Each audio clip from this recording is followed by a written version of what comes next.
ഇപ്പം നമുക്ക് നിങ്ങൾക്കൊക്കെ ഞാനെന്നൊരു ബോധമുണ്ട്, അല്ലെങ്കിൽ എൻ്റേതെന്നൊരു ബോധമുണ്ട്. എൻ്റെ ഷർട്ട്, എൻ്റെ കൈ, എൻ്റെ മൈക്ക്, അല്ലെങ്കിൽ നമ്മുടെ മൈക്ക്, അല്ലെങ്കിൽ കമ്പനിയുടെ മൈക്ക് എന്നൊക്കെ പറഞ്ഞ് എൻ്റെ അല്ലെങ്കിൽ നമ്മുടെ എന്നൊരു ബോധമുണ്ട് നമുക്ക്.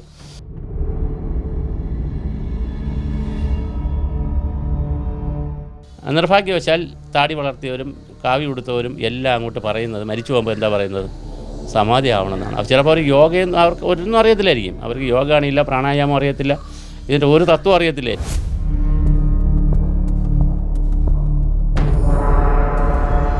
അത് യോഗ നന്നായി ചെയ്യുന്നവർക്കാണ് കൂടുതൽ പെട്ടെന്ന് മനസ്സിനെ കോൺസെൻട്രേറ്റ് ചെയ്ത് കൊണ്ടുപോകാൻ പറ്റുന്നത്. എളുപ്പമല്ല അത്. മാനസികാവസ്ഥയിലേക്ക് പോകുമ്പോൾ ബോഡി കയറി അതിൻ്റെ കൂടെ നിന്നില്ലെങ്കിൽ ബോഡി എന്തായി പോവും, വീക്കായി പോവും. ബോഡി വീക്കായി പോയാൽ പിന്നെ ആ ഇരിപ്പിൽ ശ്വാസം പോവും. ആ ശ്വാസം പോകുമ്പോൾ നമ്മൾ പറയും സമാധിയായെന്ന് പറയും.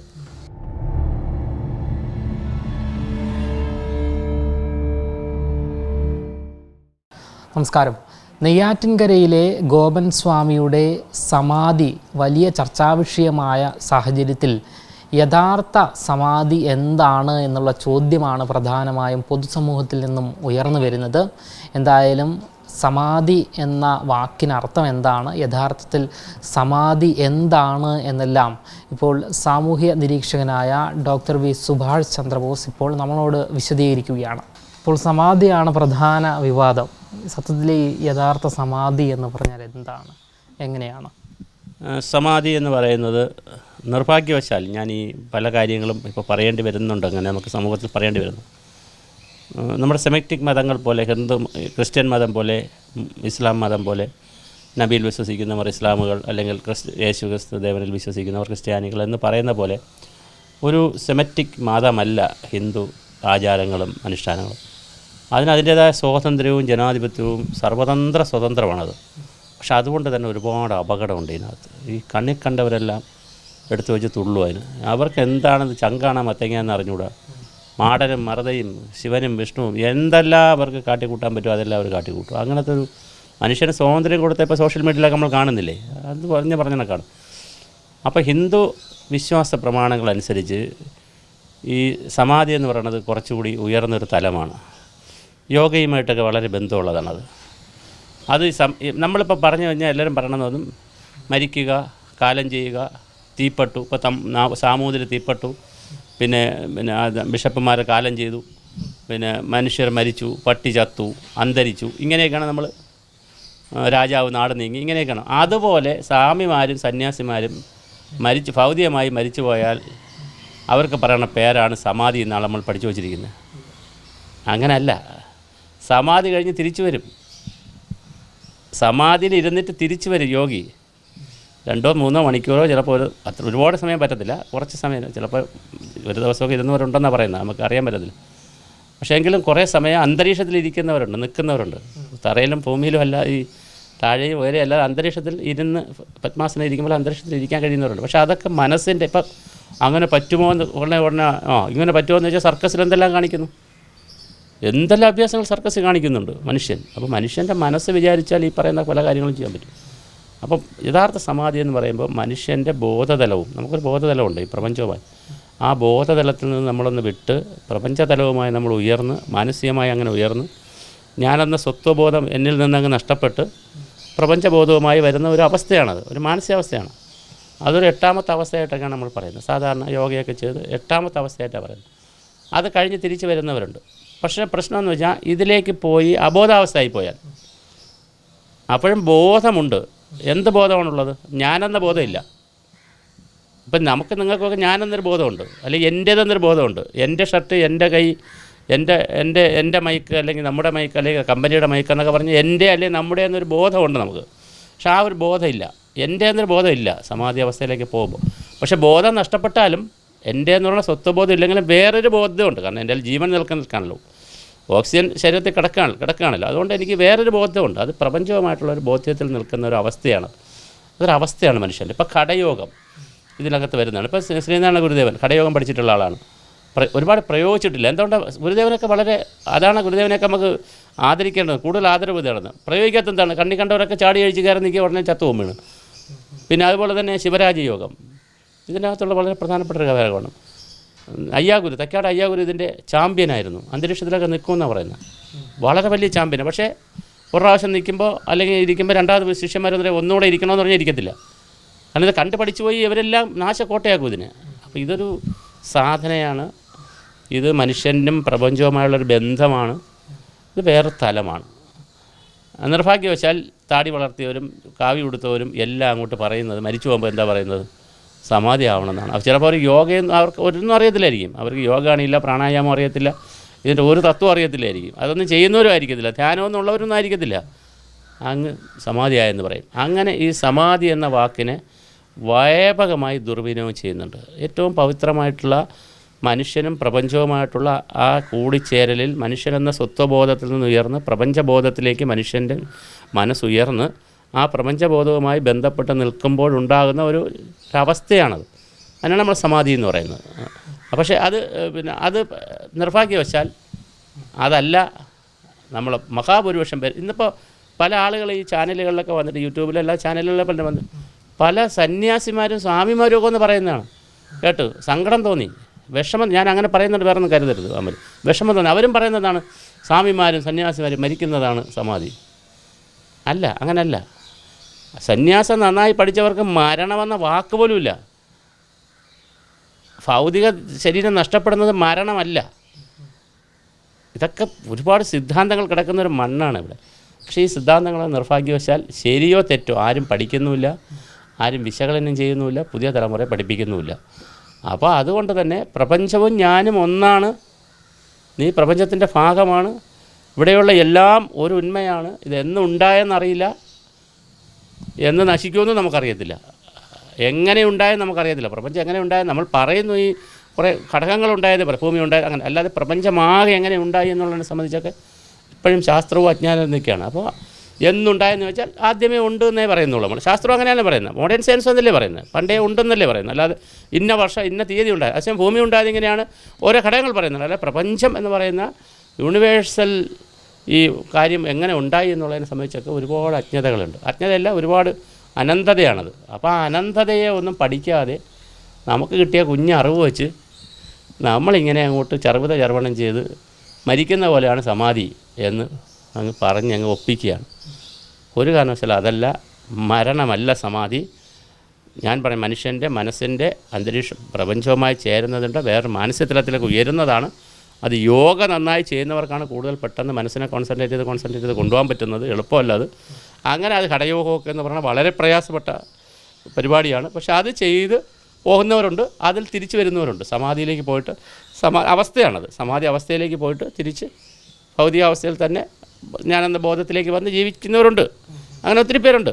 പക്ഷേ അബോധാവസ്ഥയിലായിപ്പോയാൽ, ബോഡി പിടിച്ചില്ലെങ്കിൽ, നമ്മളിങ്ങനെ സമാധി എന്ന അവസ്ഥ മാനസികാവസ്ഥയിലേക്ക് പോകുമ്പോൾ ബോഡി കയറി അതിൻ്റെ കൂടെ നിന്നില്ലെങ്കിൽ ബോഡി എന്തായി പോവും, വീക്കായി പോവും. ബോഡി വീക്കായി പോയാൽ പിന്നെ ആ ഇരിപ്പിൽ ശ്വാസം പോവും. ആ ശ്വാസം പോകുമ്പോൾ നമ്മൾ പറയും സമാധിയായെന്ന് പറയും. ശ്വാസം പോവും, അപ്പം ശ്വാസം പോവും. അപ്പോൾ ഗുരുദേവൻ, ശ്രീബുദ്ധൻ, ഒരുപാട് ആളുകൾ അങ്ങനെ സമാധിയായെന്ന് നമ്മൾ പറയുന്നത്. അപ്പോൾ പിന്നെ അല്ലെങ്കിൽ നമ്മൾ സന്യാസിമാരും സ്വാമിമാരും ഒക്കെ മരിച്ചു പോയാലും നമ്മളൊരു ആദരവ് കൊണ്ടെന്ന് പറയും, സമാധിയായെന്ന് പറയും. അതൊരു ആദരവ് കൊടുക്കുന്നതാണ്. അല്ലാതെ യഥാർത്ഥ സമാധി ഞാനീ പറഞ്ഞ കാഴ്ചപ്പാടാണ്. അത് വളരെ കുറച്ച് പേർക്ക് മാത്രം കിട്ടുന്നതാണ്. അതൊരു സാധനയാണ്. അത് നിരന്തരം ചെയ്ത് ഞാൻ പറഞ്ഞില്ലേ, ഇപ്പം സർക്കസിൽ കൊച്ചുകുട്ടികൾ എത്രയോ വർഷത്തെ പരിശീലനം കൊണ്ടാണ് അവർ നൂലിൽ കൂടെ നടക്കുന്നത്. ഇതിനിടയിലൊരു ചോദ്യം, ഇത്തരത്തിലുള്ള മനുഷ്യർ ആരോഗ്യസ്ഥിതി മോശമായാൽ മെഡിസിൻ ഉപയോഗിക്കുക, അത്തരത്തിലുള്ള സംഭവങ്ങളൊക്കെ ഉപയോഗിക്കും. 100% ഞാൻ പറയണമെന്ന് പറഞ്ഞാൽ എല്ലാവരും എവിടെ പോകണം? ദൈവത്തിൻ്റെ അടുത്ത് പോകണം. ആര് പറഞ്ഞു? ഞാൻ പറയുന്നതല്ല. ഈശോപാസ ഉപനിഷത്തിലും കടോപനിഷത്തിലും എല്ലാ ഉപനിഷത്തുകളിലും പറയുന്നതാണ്. കാര്യം ധന്വന്തിരി എന്തിനാണ് കണ്ടുപിടിച്ചത്? പണ്ട് ആളെയൊക്കെ ആശുപത്രിയിൽ പോട്ടേക്ക് എന്തിനാണ് ധന്വന്തിരിയെ കണ്ടുപിടിച്ചതെന്നത് നമുക്ക് ധന്വന്തിരി എന്നൊരു സങ്കല്പം എന്തിനായിരുന്നു? ആയുർവേദം എന്തിനാണ് കണ്ടുപിടിച്ചത്? തലയ്ക്ക് ഭ്രാന്തുണ്ടോ? വേദം എഴുതിയ ആളുകൾ ആയുർവേദം കൂടെ എഴുതി. മരുന്ന് അസുഖം വന്നാൽ എവിടെ പൊക്കോണം? ആശുപത്രി പോകരുത് നിങ്ങൾ, ആശുപത്രി പോകണ്ടെന്നാണ് ഞാൻ പറയുന്നത്. പക്ഷേ ധന്വന്തിരിയുടെ അടുത്ത് പൊക്കോണം. ആര്? വിശ്വാസികൾ, യുക്തിവാദികളൊക്കെ ആശുപത്രി പൊക്കോളൂ. വിശ്വാസികൾ എവിടെ പോകണം? ധന്വന്തിരിയുടെ അടുത്ത് പോകണം. നമ്മളെ ധന്വന്തിരി ആരാണ്?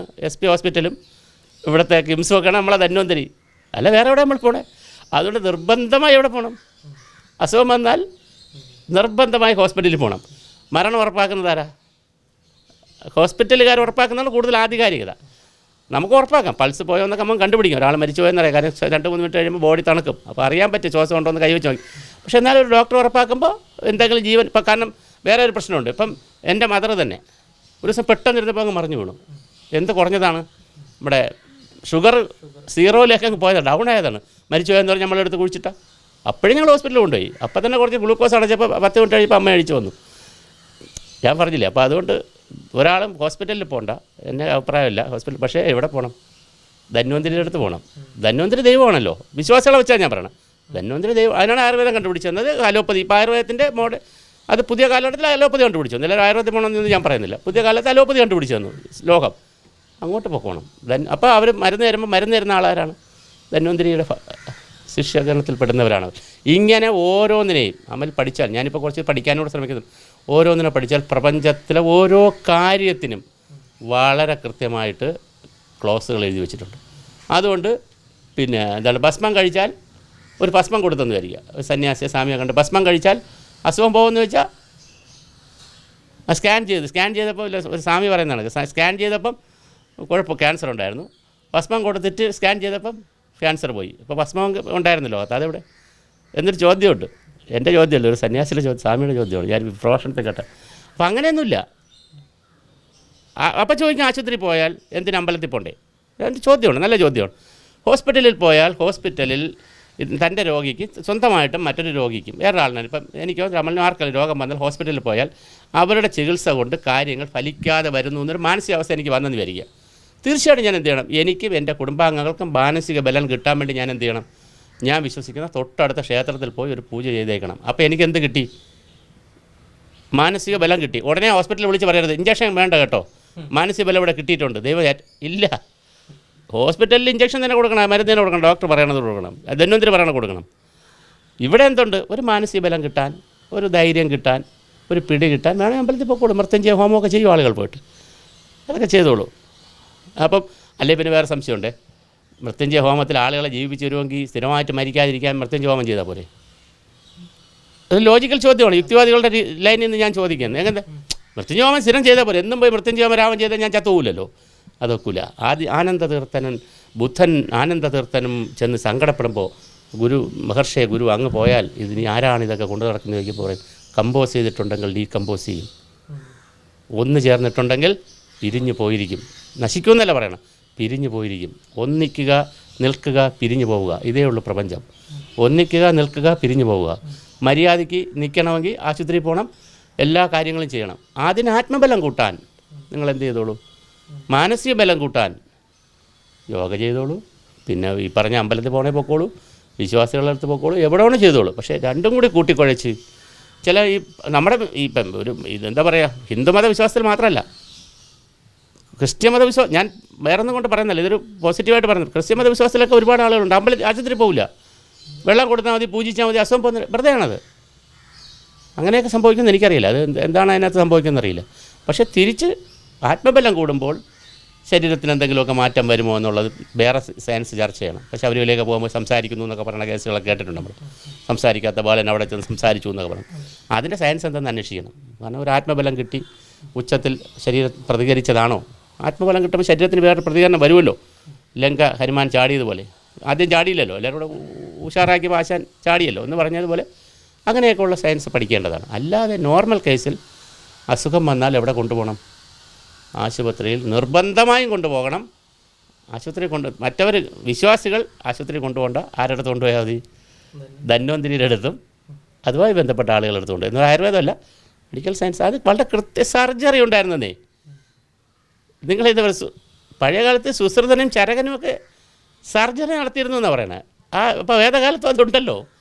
ആശുപത്രിയിലൊക്കെ പോകണം, ആശുപത്രി പോലെ ചത്തുവും, പെട്ടെന്ന് ചത്തുവും. അതുകൊണ്ട് ആശുപത്രിയിൽ പോകണം, ചികിത്സ എടുക്കണം, എല്ലാം ചെയ്യണം. അതല്ല ആത്മീയത.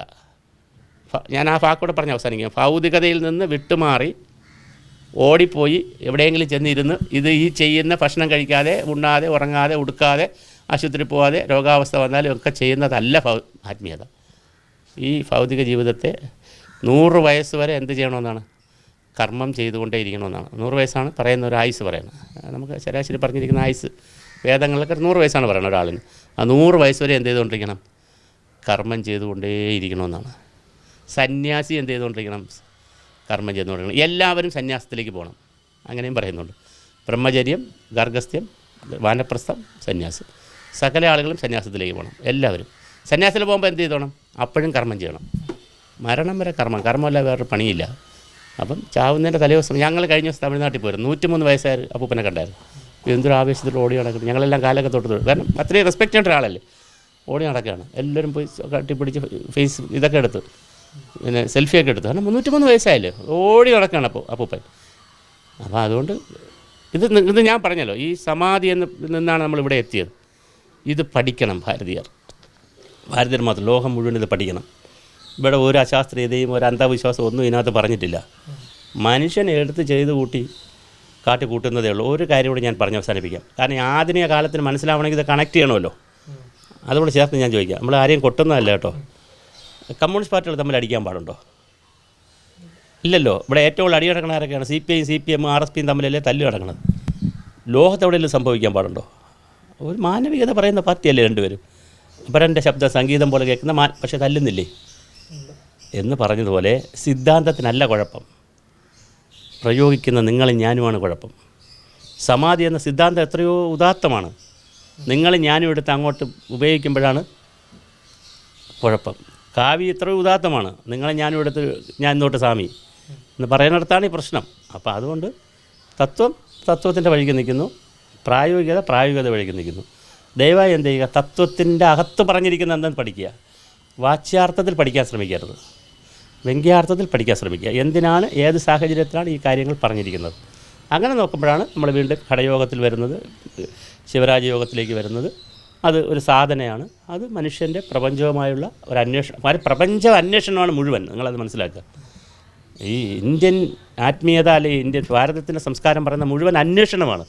ഒറ്റയ്ക്ക് ഞാനും അമലും കൂടെ ഇല്ല, ഞാനും അമലും ഇങ്ങേരും കൂടെ മൂന്നുപേരും ഇല്ല. അങ്ങനത്തെ അന്വേഷണമേ ഇല്ല. ഒറ്റയ്ക്കുള്ള അന്വേഷണമാണ്. ഒറ്റയ്ക്ക് ആരെ അന്വേഷിക്കുന്നു?